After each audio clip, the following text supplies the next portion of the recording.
నీ కష్టమిది నీ గర్వమిది నువ్వు కడుపున పెంచిన బిడ్డ ఇది నీ గెలుపు ఇది ప్రతి తలపు ఇది నువ్వు పుడమితో చేసిన చెలిమీది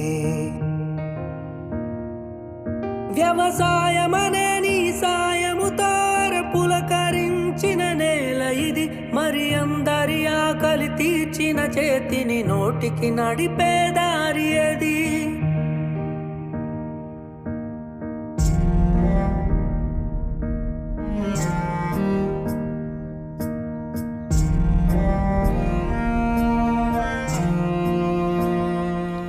ప్రతి రైతు ఒక రాజంట రాజరికాలే రద్దంట రైతన్న ఈ చోద్యం చూడరా ప్రతిరోజు ఒక వార్తను వై కనిపిస్తావు పార్థివమై రైతన్న